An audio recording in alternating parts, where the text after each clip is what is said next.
A história diz que fomos à Lua em 69 no Saturno V. E o presente diz que vamos a Marte nisso, a Starhopper. Em alguns testes recentes, essa lata velha nem conseguiu sair do chão e pega fogo. Você seria insano de viajar numa bomba armada? Depois de 50 anos e de supostamente ter pisado na Lua, é isso o que temos? Tenso!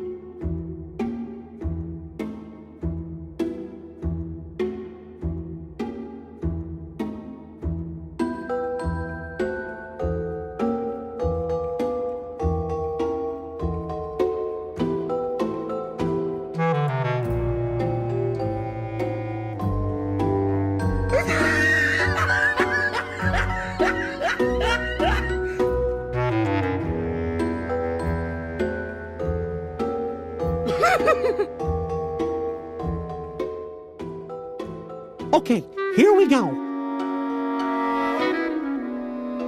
Oh boy!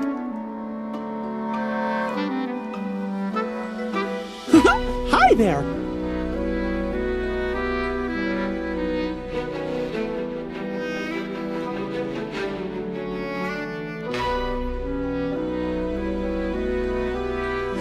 What to do? Let's think. Oops. Are you ready?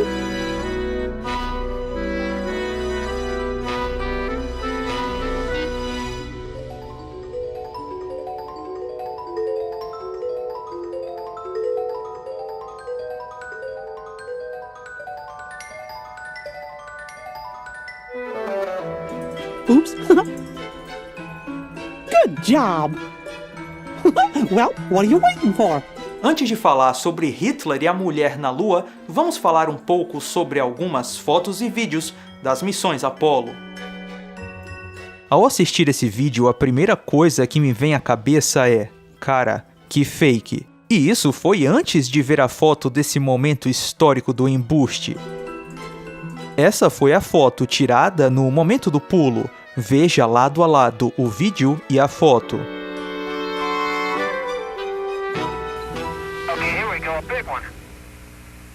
Off the ground, on the floor. There we go. Parece para você que isso é o mesmo disso? Deveria parecer. Uma câmera filma o pulo e outra câmera, no mesmo instante, tira uma foto. São os meus olhos ou o pulo na foto está maior? E coloque maior nisso, comparado ao pulo do vídeo. A câmera que tirou a foto e a câmera que filmou o vídeo supostamente registraram o mesmo evento, o pulo do astronauta. E obviamente esses dois registros deveriam apresentar um pulo de mesma altura. Mas aparentemente os pulos são diferentes, tanto na foto quanto no vídeo. Sim, são dois pulos que foram feitos em tempos diferentes, ao contrário do que diz a NASA.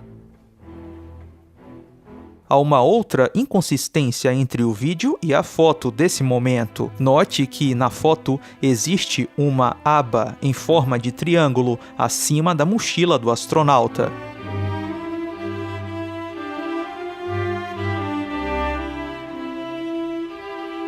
Se tanto a foto quanto o vídeo foram feitos simultaneamente, essa aba deveria ser visível nos dois registros. Em outras palavras, esse vídeo e essa foto não foram feitos no mesmo tempo. Esse é um clássico erro de continuidade, o que evidencia a farsa. E as inconsistências não param por aí. Esse é um vídeo da Terra flutuando no espaço, durante a metade da viagem à Lua, no módulo de comando da Apollo 11. Pelo menos essa é a versão da NASA, que é claramente falsa.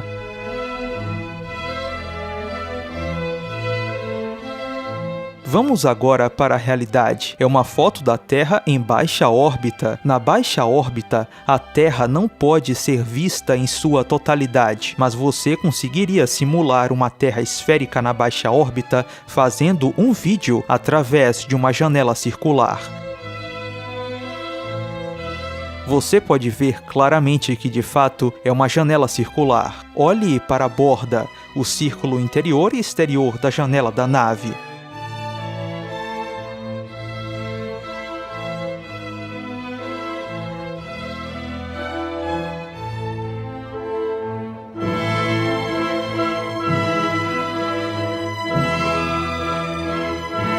A borda circular da janela causa a ilusão de uma Terra esférica vista à distância, a ilusão de uma Terra vista à distância da metade do caminho até a Lua. Eles apagaram todas as luzes da nave para que as paredes ao lado da janela circular representassem a escuridão do espaço ao redor da Terra. Cut out the sun coming in some of the other windows into the spacecraft, so it's looking through the number one window, and there isn't any reflected light.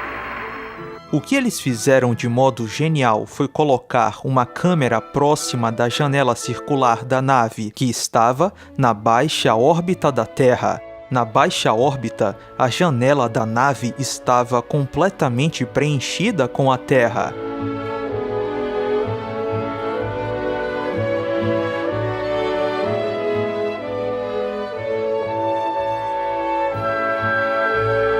Armstrong confessa que a câmera estava junto à janela circular do módulo. We only have one window that has a view of the Earth, and it's filled up with the TV camera. Aqui, na mesma sequência, a câmera está próxima da janela, praticamente colada nela, e olha o que aparece, uma sombra. De quem, se a câmera estava filmando muito próxima à janela?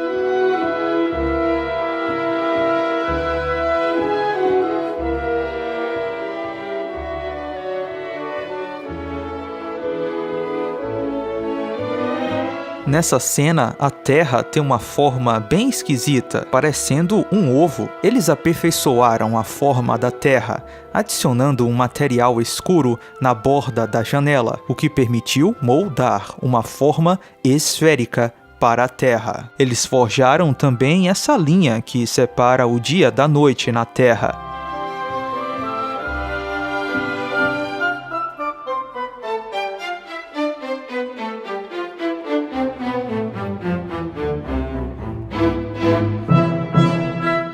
Isso realmente não é a Terra flutuando no espaço. Alguma coisa está profundamente errada aqui. A primeira Terra não preenche a janela, mas no mesmo vídeo, posteriormente, a Terra preencheu toda a janela. E aqui já se passaram 34 horas da missão. A única conclusão: eles estão na baixa órbita da Terra. Sim, na baixa órbita, não na metade do caminho até a Lua. Mas existe uma outra possibilidade, a de uma transparência iluminada da janela circular. When the lights have been switched on, the other window shade opens and the exposure adjusted, we can see astronaut Mike Collins. The left-hand window we've just been looking at is now overexposed, but as we get closer, we can see that something is indeed clipped in front of the window. Is it that window-size color transparency of the Earth, with the sunlight glowing white behind it? It looks very much so. Why would they need to be videoing a picture of the Earth? Continuing with the shot, we panned around past Armstrong, who is in the center of frame, across to the right-hand side of the capsule. And here, would you believe, through the right-hand window is what appears to be the real Earth filling the view. From the Apollo 11 command module, the CSM, we're being shown two different views of Earth, but both cannot be correct. Given that the first version is purporting to be over halfway to the Moon, and on closer examination is seen to be a color transparency, we have to conclude that this image is not a true representation of the CSM's position. However, the time recorder reads out a mission elapsed time of 34 hours and 16 minutes. 34 hours. Where could they be? Well, as the second view of Earth fills the craft's window, we must conclude that they're in the relative safety of low Earth orbit, and not on their way to the Moon at all. That would then explain why they were videoing a picture of the distant Earth. It's worth noting that this star chart, which is obviously clipped to the window, is held there in the same manner as we suggest was the backlit transparency of the Earth we saw earlier. Both of the two star charts that he is using right now as sunshades over the right-hand window, window number 5. Roger, we see the sun shining in through it behind him, and O governo federal americano quer que você acredite que essa é uma visão da Terra a uma distância de 208 mil quilômetros, dentro da janela do módulo de comando, enquanto viaja até a Lua. Roger, Houston, Apollo 11. Calling in from about 130,000 miles out. Se de fato esse vídeo foi feito na metade do caminho até a Lua, significa que deveria existir um delay, um atraso de uns 2 segundos nas transmissões de rádio. 2 segundos para o sinal chegar até a Terra e mais 2 segundos para voltar. Ao contrário do que esperaríamos numa transmissão de astronautas a mais de 200 mil quilômetros de distância da Terra, as transmissões nesse vídeo estão sendo feitas em tempo real, com Houston na Terra. Essas transmissões ocorrem sem qualquer atraso. O mais surpreendente dessa transmissão é que ouvimos num momento alguém dizendo "fale". Imediatamente depois, o astronauta Armstrong começa a falar. Hello, Apollo 11. Houston, Goldstone says that the TV looks great. Over.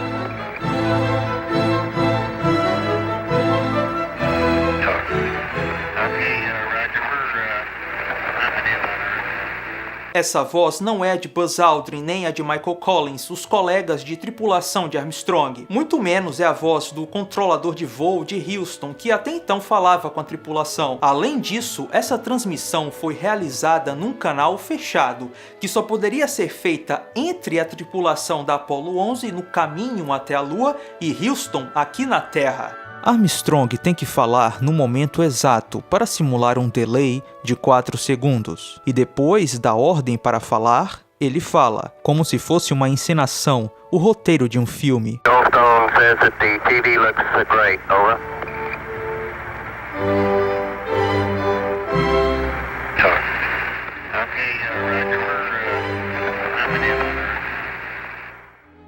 De fato, um terceiro elemento na transmissão aparece misteriosamente e ordena "fale". Sem qualquer atraso ou delay, imediatamente após a ordem, Armstrong fala: "Onde está o delay?" Deveria existir um delay de pelo menos 2 segundos se eles estivessem a 200 mil quilômetros da Terra.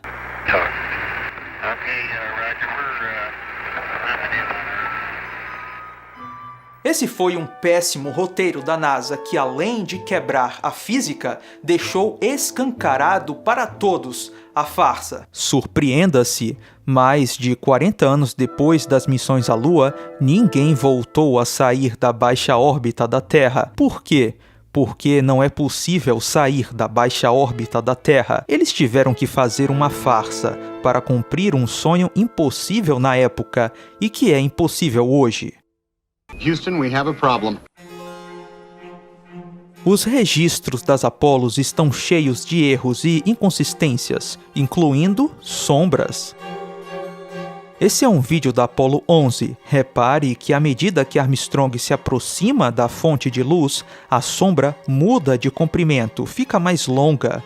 Depois, quando ele se afasta, a sombra fica mais curta. Esse efeito não tem nada a ver com a luz do Sol ou o terreno. Os astronautas estão próximos do módulo lunar, então sabemos que esse terreno deve ser nivelado, visto que eles escolheram um terreno nivelado para evitar problemas no pouso. O efeito do alongamento das sombras é exatamente o que acontece quando alguém é iluminado por uma luz artificial e se aproxima dela.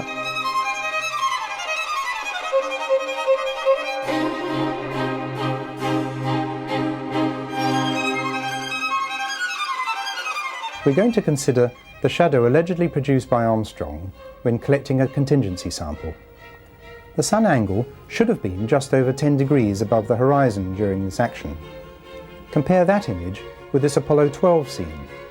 Here the shadow is much longer than Armstrong's, but as the sun was at a higher angle of 15 to 16 degrees during their EVA, the shadow in this picture should actually be shorter than Armstrong's, had these pictures been taken as claimed in natural sunlight on the moon. In this TV coverage of Apollo 14, the astronaut is moving away from the camera, the thin pole shadow in the foreground. As he progresses towards his colleague, watch his shadows do some really strange things.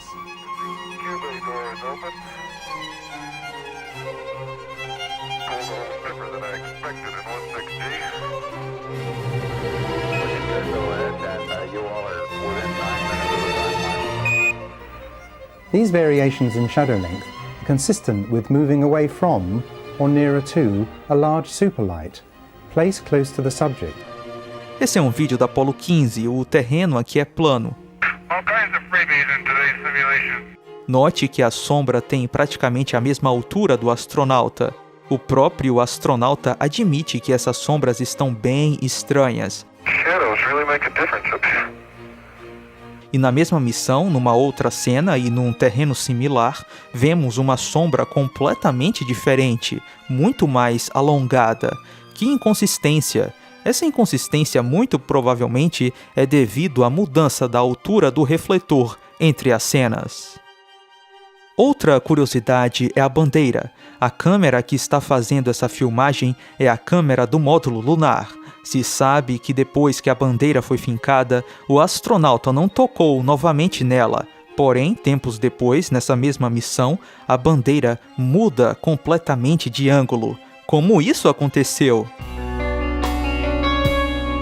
Podemos ver nas sombras evidências claras que um grande refletor foi usado. Isso fica óbvio quando observamos as viseiras dos astronautas. Esse ponto de luz, caso fosse causado pelo Sol distante, seria muito menor, nada mais do que um pequeno ponto de luz. Por outro lado, o ponto de luz é enorme, evidenciando um grande refletor próximo dos astronautas. Vamos fazer uma comparação? Vamos comparar esses pontos de luz nos capacetes das missões Apollo com os pontos de luz nos capacetes das missões do ônibus espacial e da ISS. Nós podemos ver que o Sol refletido no visor é apenas um pequeno ponto de luz. Come race me now, my love, till morning.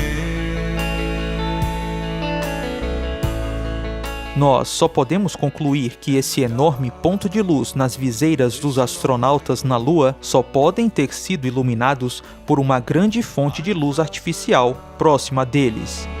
Much faster now, you won't catch up, my honey.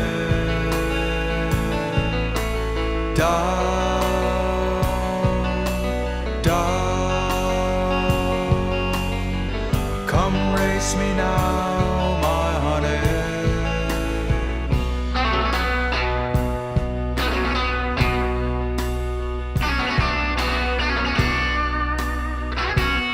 Esse é um vídeo da Apollo 16. O astronauta pega a bandeira do módulo lunar. A câmera começa a fazer um movimento horizontal para seguir o astronauta. O que devemos esperar? Ver o astronauta fincando a bandeira no solo lunar. Mas quando a câmera para o seu movimento, o que acontece? A bandeira já estava fincada no solo e o astronauta deixa a cena, como você pode ver pela sua sombra.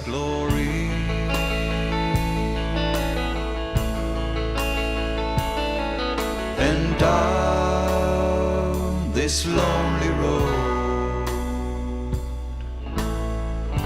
Incrível!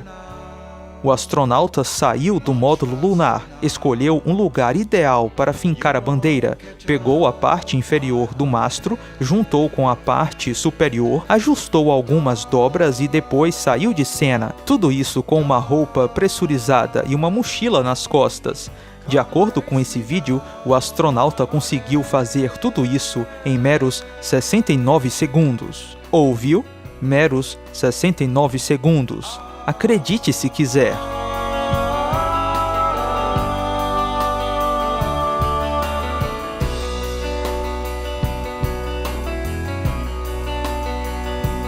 Essa talvez seja uma das fotos mais famosas das Apolos. O astronauta Gene Cernan e a Terra no fundo, tipo uma selfie. Existe um vídeo desse momento captado pela câmera do módulo lunar. Vamos assistir.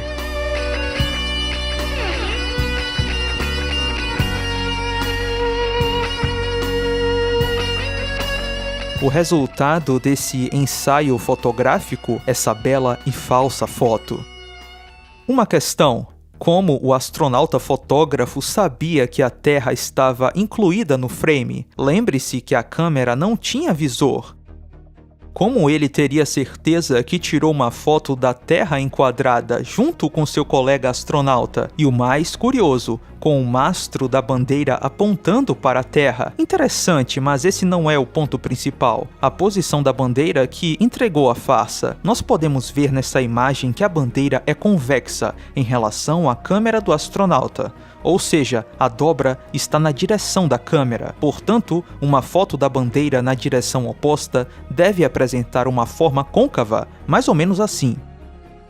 Para nossa sorte, pro azar da NASA, existe uma filmagem dessa bandeira na direção oposta, feita por uma câmera de transmissão de TV.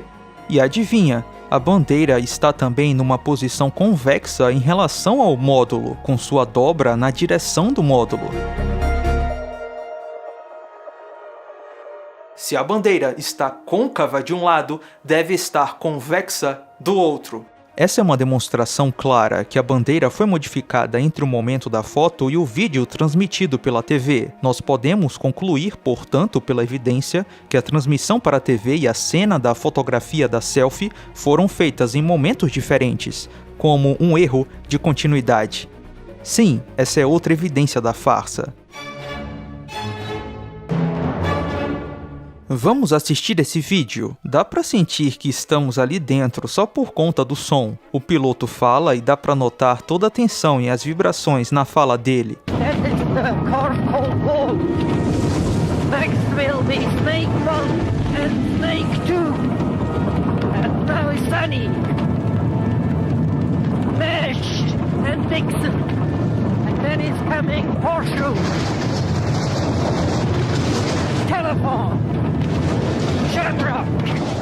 Agora, vamos ouvir seres humanos pousando pela primeira vez em outro corpo celeste. Contact light. Okay, engine stop. ACA at a descent. Mode control both auto, descent engine command override off. Engine arm off. 413 is in. We copy you down, Eagle. Houston, Tranquility Base here. The Eagle has landed. Ah, que coisa chata. Lembre-se do seguinte, esses astronautas estavam um pouco acima de um motor de foguete que estava queimando e com temperaturas na ordem de 1000 graus Celsius, com uma propulsão de 10.000 libras de empuxo na subida e cerca de 3.500 na descida.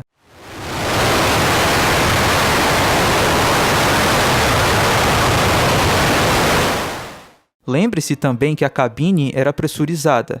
Em outras palavras, essa quantidade enorme de propulsão teria transmitido uma vibração ensurdecedora para os astronautas dentro do módulo lunar. De acordo com alguns pesquisadores, mesmo com os capacetes, os astronautas deveriam ser capazes de ouvir as enormes vibrações do motor queimando. No entanto, nas transmissões, não ouvimos absolutamente nada desse poderoso motor de foguete.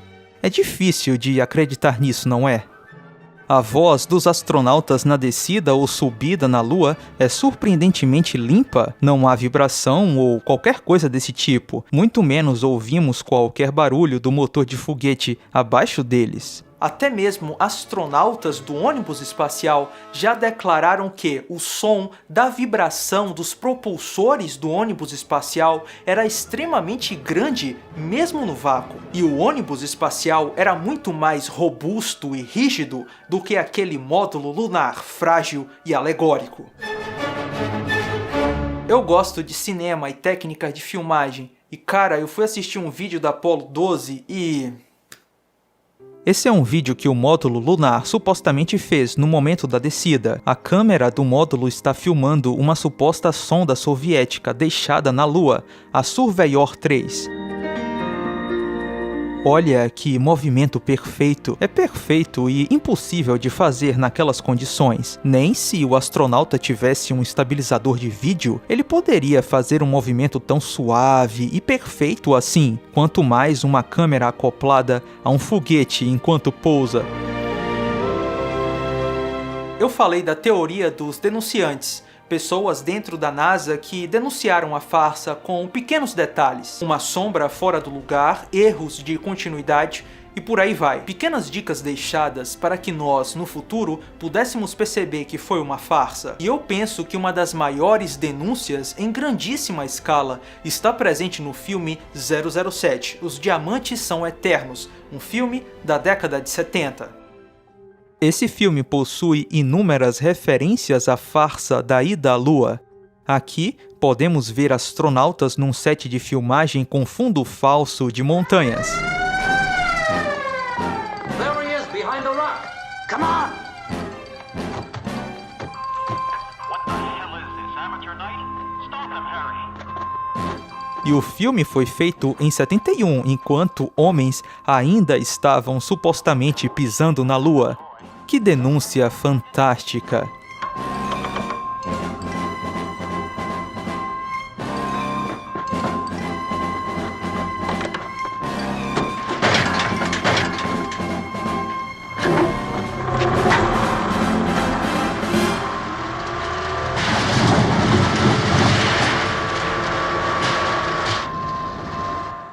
O cinema está muito ligado com a farsa da ida à Lua, a começar pelo lendário diretor de cinema Fritz Lang e também os seus colegas, como Hermann Oberth. Hermann Oberth foi um engenheiro de foguetes da Alemanha nazista. Oberth foi o primeiro a idealizar estações espaciais e foguetes com múltiplos estágios. Oberth teve uma importante participação na construção de foguetes V2 na Alemanha nazista. Sua inspiração pela exploração espacial surgiu de um livro que ele leu, Da Terra à Lua, do escritor Júlio Verne. Oberth trabalhou como consultor no projeto do primeiro filme que teria cenas sobre o espaço exterior, filmadas em estúdio, o Frau im Mond, A Mulher na Lua, um filme de 1929 dirigido pelo lendário diretor alemão Fritz Lang. A Mulher na Lua fala sobre o lançamento de um foguete até a Lua, com o objetivo de encontrar ouro, mas uma desavença entre os exploradores faz com que eles lutem entre si até o extermínio.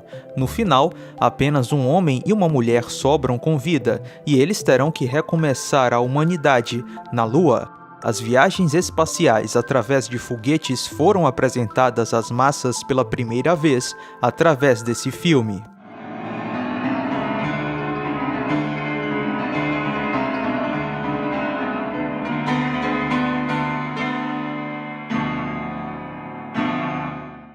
E o que é muito interessante desse fato histórico é que os lançamentos de foguetes passaram a ter uma cerimônia, imitando exatamente o que aconteceu no filme de Fritz Lang.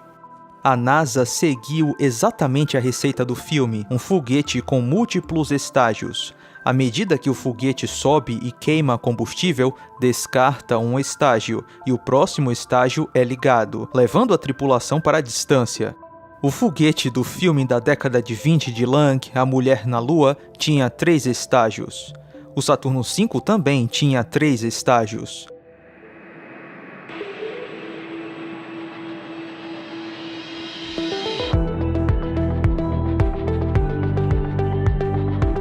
O foguete de A Mulher na Lua foi construído numa posição vertical, num enorme galpão. No edifício de montagem de veículos em Cabo Canaveral, o Saturno V também foi construído verticalmente num enorme galpão.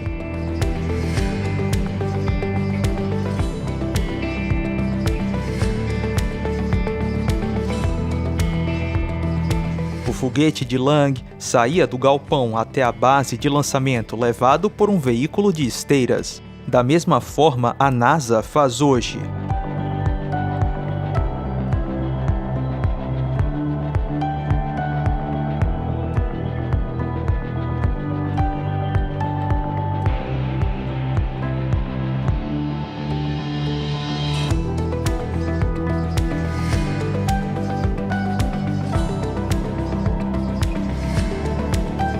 Os soviéticos, por outro lado, construíram seus foguetes na posição horizontal e os transportavam na posição horizontal até a base de lançamento. Até hoje, os russos fazem assim. Eles chegaram à conclusão que transportar foguetes na vertical é muito mais complicado. De fato, os soviéticos eram os líderes na tecnologia espacial, mas um foguete na posição horizontal não é tão imponente e poderoso aos olhos quanto um foguete na vertical. Fritz Lang, em seu filme, também criou a contagem regressiva de 10 segundos para o lançamento de foguetes. Esse foi um dos momentos mais dramáticos e tensos do filme.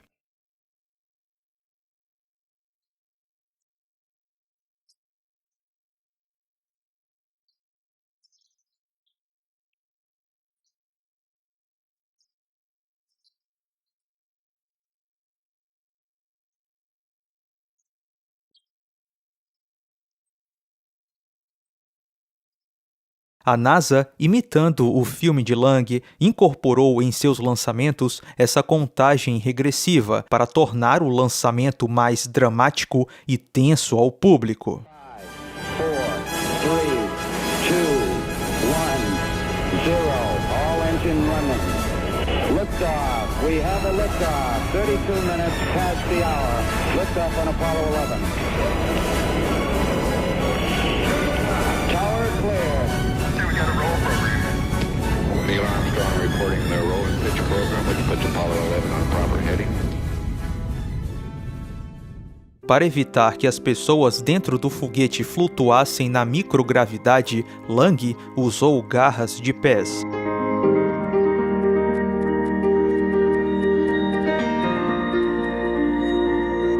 A mesma coisa a NASA faz hoje na estação espacial.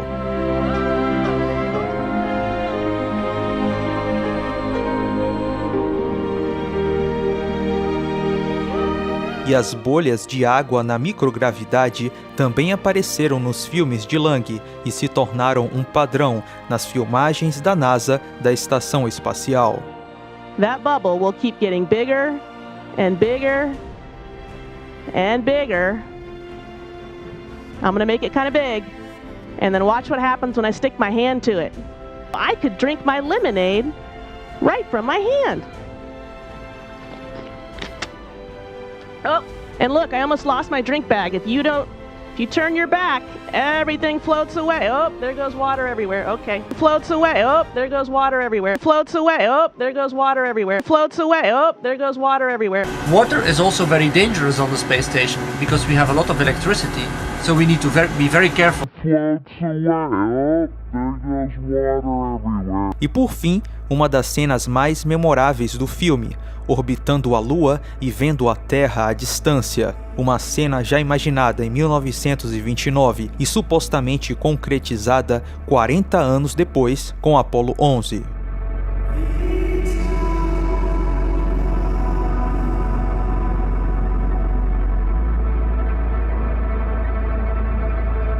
Teria a NASA feito o maior embuste da história, inspirada no filme da década de 20 do lendário diretor Fritz Lang? Com certeza!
O que a NASA fez já havia sido feito num filme da década de 20.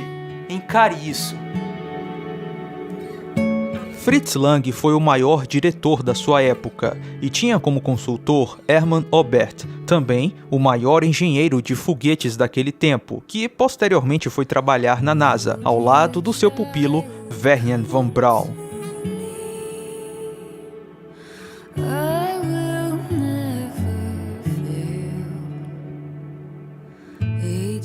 Hermann Oberth foi o primeiro que, quando pensando sobre a possibilidade de espaçonaves, foi além e apresentou conceitos e desenhos matematicamente fundamentados.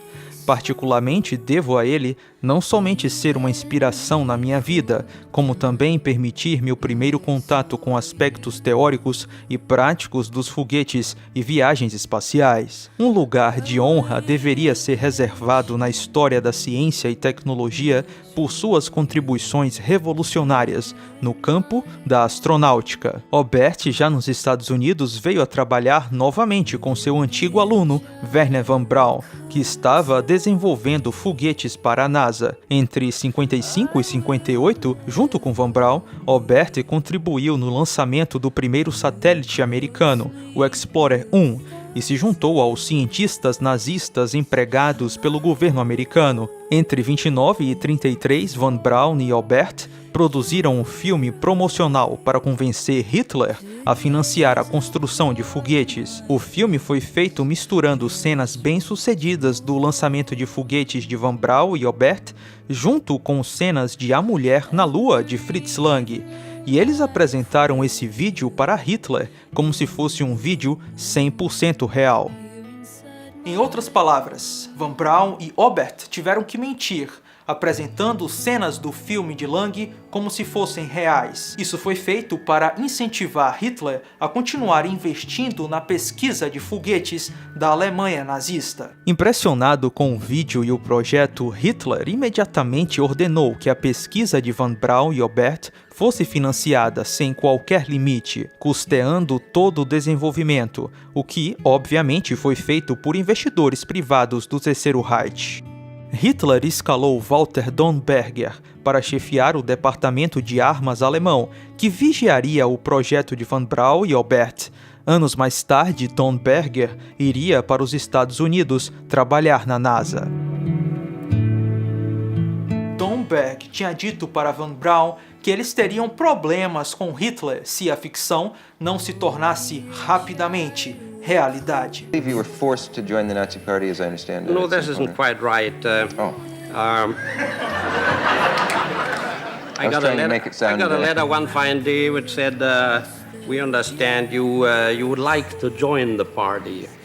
And here's a form, an application form, but the circumstances were such that the message would have been very loud and clear, had you not sent it in.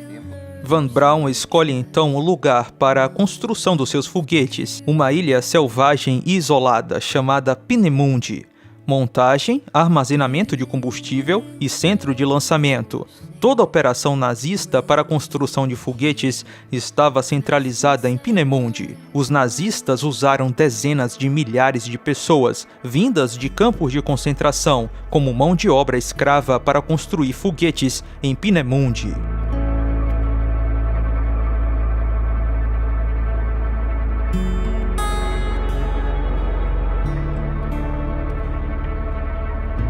E antes de um lançamento bem-sucedido, muitas tentativas fracassadas tinham acontecido. Novas tecnologias tiveram que ser desenvolvidas, como controle por giroscópio e novos motores. O sucesso então apareceu. Depois do sucesso, von Braun apresentou para Hitler um vídeo de lançamento bem-sucedido de foguete. E, curiosamente, o foguete desse lançamento tinha uma imagem do filme A Mulher na Lua pintada nele. Veja agora as palavras de von Braun sobre a reação do seu Führer, Adolf Hitler. At the end of the film, he abruptly said, we think we have something pretty formidable here, and ordered immediately the highest priority to put the thing into quantity production.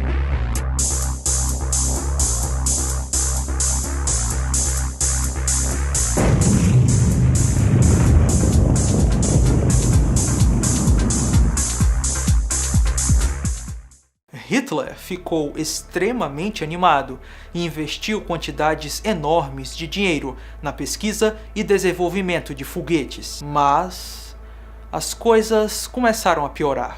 Durante a Segunda Guerra Mundial, em 1943, Hitler decide parar de financiar a pesquisa em foguetes. Sabendo dessa decisão, Von Braun pede para o ministro de armamento do Terceiro Reich, Albert Speer, conseguir marcar um encontro pessoal com Hitler. Von Braun vai pessoalmente para um dos maiores quartéis generais da Alemanha nazista, a Toca do Lobo, e lá encontra com Hitler. Na Toca do Lobo, Von Braun mostra para Hitler modelos de foguetes produzidos em fábricas subterrâneas, para que Hitler fique animado e financie o término dessa produção. A produção em massa de bombas e foguetes V2 poderia ser a vitória da Alemanha nazista na Segunda Guerra Mundial. Von Braun foi tão convincente na sua apresentação que no dia seguinte Hitler continuou a financiar seu projeto e ordenou que Von Braun fosse condecorado. O projeto de vida de Von Braun era mandar o homem ao espaço, mas para o Terceiro Reich, esse projeto era só uma bomba que deveria ser lançada na cabeça de alguém. Nessa foto você pode ver Von Braun com a roupa da polícia nazista em uma das fábricas de foguete subterrânea. Na frente de Von Braun está o chefe da polícia nazista, Himmler.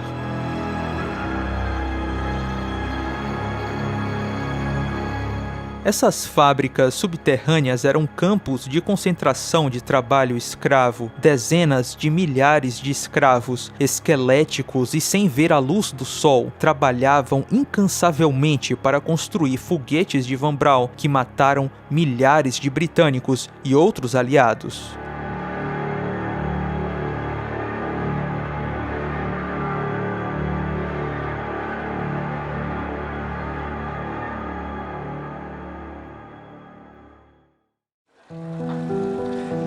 Von Braun, were you aware that there was a slave camp near the plant you worked in Germany? Well, you are misinformed. The slave camp was about 400 miles from where I worked because I was in charge of the development of the V2 rocket, which took place in Peenemünde on the Baltic, and this slave camp was in central Germany in the Harz Mountains. Were you aware that there were any atrocities taking place there? I learned later on that there were atrocities taking place there, but I was not involved in this whole operation. Os aliados tentaram destruir a fábrica alemã de foguetes Peenemünde 2 vezes, e com o fim da guerra, muito do conhecimento e pesquisa em foguetes foi cooptado para os Estados Unidos. Veja aqui a semelhança entre o motor do foguete nazista V2 e o motor do Saturno V, feito pelo menos 20 anos depois. Muitos desses cientistas nazistas foram parar na União Soviética.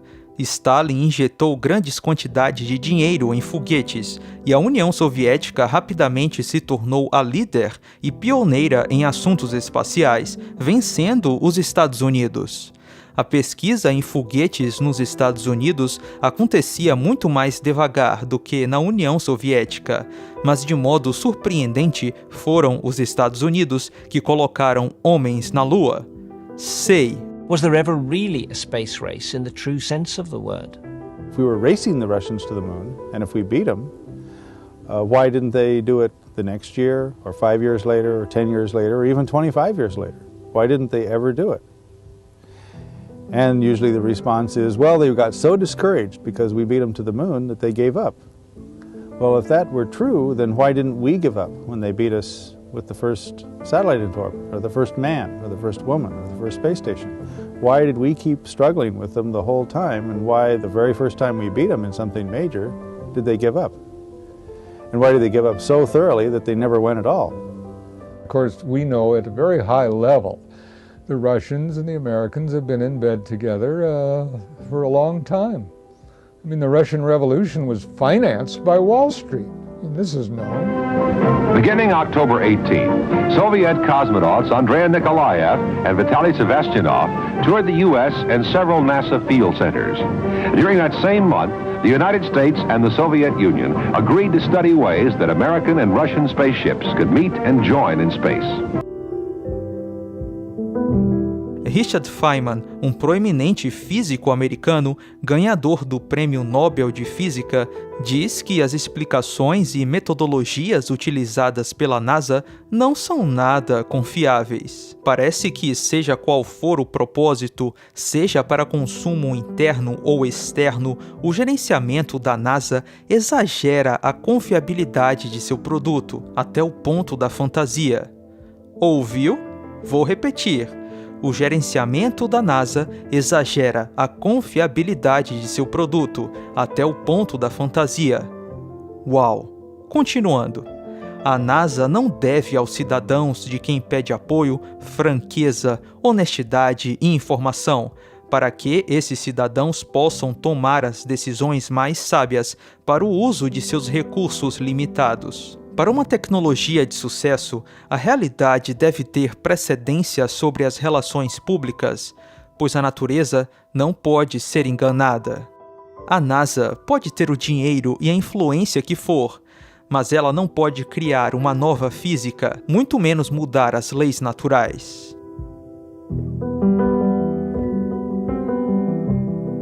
Você pode criar um mundo fantástico e imaginário, pessoas andando na Lua, vivendo em Marte ou em Vênus, pessoas viajando para outra galáxia. O dinheiro, dizem, compra tudo, quase tudo. Ele não pode comprar a verdade. Pode demorar 10 anos, 50 anos, 100 anos, não importa.